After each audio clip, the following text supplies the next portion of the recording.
My next guest is finally making his UFC debut coming up here February 27th at UFC Vegas 20. He's going to be taking on Vince Cachero. It is Ronnie Lawrence back here on the program. Ronnie, how's it going, man? Man, it's good. How you doing? I'm doing well, but not as good as you, though, man. You're at the beach right now. How's life treating you right now? The move to Florida was a good move. I love it. It's 85 degrees or something like that today. Yeah, no, that's fantastic. I know last time we spoke, I know you've done some training out there. How long have you actually lived out there? I moved out here, I think, like a month before I got the phone call to the Contender Series. And then, I told you about having to fly back to Nashville because of the whole training situation. But I'm here full time now. This is my new home. Awesome. Good for you, man. And it seems like you got some notice for this fight against Cachero. When did you actually find out? I found out, I think, around 9 weeks out. Awesome. So full camp, nothing crazy like last time, right? Man, I would like to say that, but for the most part, it's been better than the last one. Yeah. Well, I think it's pretty hard to top what you had to deal with last time. So there you go. Yeah, was this the right amount of time off? I mean, we did speak late last year.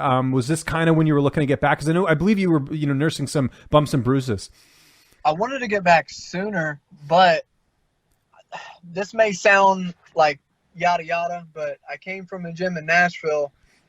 I moved down here and I started training at Sanford MMA, and I just didn't realize the intensity difference. Like, my body had to get used to the different level of body and competition. So I might have even possibly needed to get more time, because during my fight camp, I was trying to get used to the new intensity while also getting in shape for a fight. Right. Oh, good on you, though, man. I mean, some fighters might have just jumped into that debut and you're like, hey, I need to get adjusted a little bit here. It's a different intent. And I've heard that from other fighters that train there as well. So I didn't realize it's a crazy thing. I started my camp about the time that I got cleared for my last cut. So I walked in, started getting ready for a fight, and then I realized, like, guys were telling me it's going to take you a few weeks, maybe a few months to get used to it. I'm like, okay. And then after about a week or two, I was like, I feel like I can't walk. No, I know the intensity's pretty crazy up there. We'll talk about your camp in a second. Vince Cachero, I'm sure he's a guy you've heard of, just with, on the regional scene and all that. You must have been pretty excited because this guy definitely brings it. This looks like a fight of the night on paper. To be honest, I never heard of him, but okay. I've been on that guy that does a lot of fight videos online. I guess he's been in a lot of his videos. I looked him up. He's scrappy. He's got some heart. No, he certainly does. Style-wise, how do you feel like you match up against him here? I never get too crazy on saying the whole stuff about him, but, like, by the looks of him, he's what's the word for it? He throws a lot of things with maybe without a setup, it seems like. Seems like he sometimes just throws the throw. I don't think he's got the greatest distance management, but I mean, he does have cardio, so that'll always help anybody. You feel like he's not that technical is kind of what you're getting at, right? I think he's technical. I just think in the fight, I wouldn't say fight IQ. It's just like he doesn't seem like he's got a plan. Right. Like, go in the fight with a plan, but I haven't watched that much tape, but it seems like he doesn't really have like a super big plan once the fight actually starts going. It looks like he's kind of just trying to box, get in your face. Okay. I like the assessment there.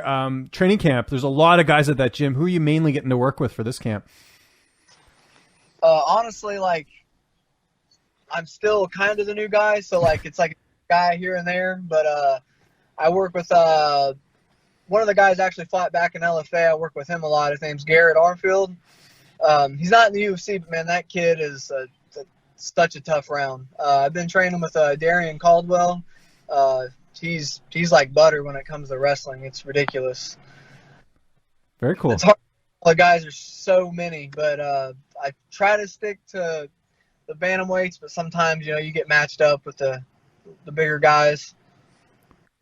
Interesting. Have you got to work with Jared Gordon at all? I know he's got a fight coming up here soon. We've spoke. I haven't got to get any rounds with him. I'm sure I will here soon. Right now, it's like some guys don't know. Like, it's like some guys I'm still new, so it's like some guys I walk up to go with them, and it's that introduction process. Mm-hmm. What about, I don't know if he's there now, but do you know, is Brendan Allen there? I know Brendan's a guy from, he's originally from Louisiana. I don't know if you talked to him at all. I know he's a middleweight, but, another guy from, kind of up in your area a little bit. He might be there. I actually don't know if we've met. There's so many guys on the team, and there's a different guy every day. I come from a gym with not a lot of big names and all. Like, big names just walk in the gym, and I still kind of get, like, starstruck. Like, I know it sounds ridiculous, but Nate Marquardt walks up to me, introduces himself, and I'm just like, I know who you are, but it's very great to meet you. That's crazy. How long? I didn't even know Nate's training there. How long has he been there? I think he's been there for, I think about the time I started training there. He's been there almost every day. Okay, and Caldwell as well. I wasn't aware that he's training there too. So that's a nice boost. I hope that their camp's been moved, but I don't want to. I hope I'm not putting their business out there. No worries. No, I think it's, people see it on social media anyways. I'm sure if they're doing like the group photo. I think like at least a month now, maybe longer. Mm-hmm. I love him. He's amazing. Yeah, no, just an outstanding wrestler. I mean, what a good partner to work with there. How about the weight cut this time around? How's everything going? Like I said, you got 9 weeks, so I'm sure much better notice this time around. Well, I met a strength and conditioning coach short after my fight that some of the guys that I use, Landon Quiones trains at my gym at ATT Sunrise, and with Roger Crawl, and he got me with his name's Ahmed at Symmetry Fitness, and he's doing my nutrition, he's doing my strength and conditioning, my explosion work, my power work, all the stuff. So I'm good. We're good. Awesome. So sorry, go ahead. There shouldn't be any issues this time. If there's an issue, it's a freak accident. We should be good. You mentioned ATT Sunrise. So are you there? Or are you at Sanford, or do you go to both? What's sort of the deal there? Roger Crawl is my coach, but he does most of my striking and my pad work. So we meet up for individual work, but I fight out of Sanford. Okay, yeah, I just wanted to clarify that, just to make sure I wasn't saying the wrong thing here. You know how it goes. Sorry, go ahead. And Greg Jones. For sure. And timing of this interview, I mean, we got that big fight with Burns and Usman this Saturday. What's the vibe in the gym like? There's a lot of big name fights coming up for your gym at Sanford. I'm not going to lie, the energy there, I've heard about other gyms in the area. I heard sometimes the vibe's a little weird. The vibe there is always so friendly, so you got your hard sparring rounds, but everybody's so friendly. I mean, like, Burns walks up to you like he's any other guy. Super nice. He's one of the nicest guys ever. You'd never know he's a fighter just with how friendly he is, right? Yeah. It's such great energy. It makes it going into a gym to where, like, I get, like, maybe butterflies my first couple days. It got so much easier to walk in when everybody's like, hey, man, how you doing? And hitting knuckles with you instead of just looking at you and not talking to you. Yeah. No, that's awesome, man. So on that note, who's going to be in your corner? Roger will be there, I'm assuming. Who else will be in there? For now, Roger Crawl is going to be in my corner. I don't think I have any other teammates from Sanford fighting that weekend. So since the UFC only pays for one corner, as of right now, it'll just be Roger. Very cool. And how's this fight playing out on the 27th? You know, Cachero, very durable guy. That's one thing you've sort of seen in the last fight. How do you envision the fight playing out?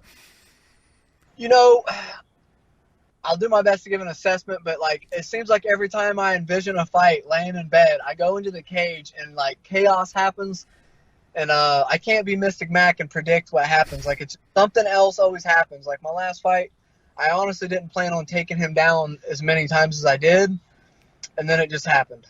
Right. But if I was going to give you an assessment, I would say, you know, I always attack the calf kicks. I always invest in my body shots. I would say I got some of the best footwork that, you know, a lot of people haven't seen. Like, I just don't stay too stationary to get hit, move my feet well. I would say, you know, since he's so tough, I wouldn't say, like, a finish is the most probable thing. I would say, like, probably a good decision, good footwork, good body work, slip in some takedowns when he's being aggressive. Okay, I like it. I'm going to spinning back kick in his liver and finish that boy in about a round or two. But I imagine the plan after this is to keep active as you can. You know, just try and get some momentum going. If all goes well and you're relatively healthy after this one. Yeah, I hope everything goes smooth. I hope I don't have to get no suspensions or nothing crazy. Hopefully I can have a good old fight. Everything goes smooth. Get back in the gym. Get used to the training down here. Acclimate. You know, it's hot down here. The gym gets hot during the practices. Hopefully I can make a strong push for 21. Downtime. I know you're at the beach right now. I'm sure you're getting in some rays being down in Florida, but what else are you doing for downtime? You watching any Netflix, playing any video games? You going to see any of the sites? I know we're in a pandemic, but what's downtime looking like? There's not a ton of downtime, so honestly, I don't go to the beach much. My buddy from Nashville is in town, so we thought we'd treat him to a beach day.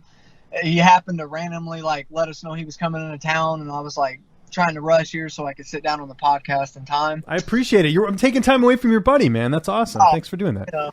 I told you I would do it. But I go to the beach maybe. I haven't been to the beach in a while, but I went one time last week. But normally just go home, spend time with the family, and watch Netflix.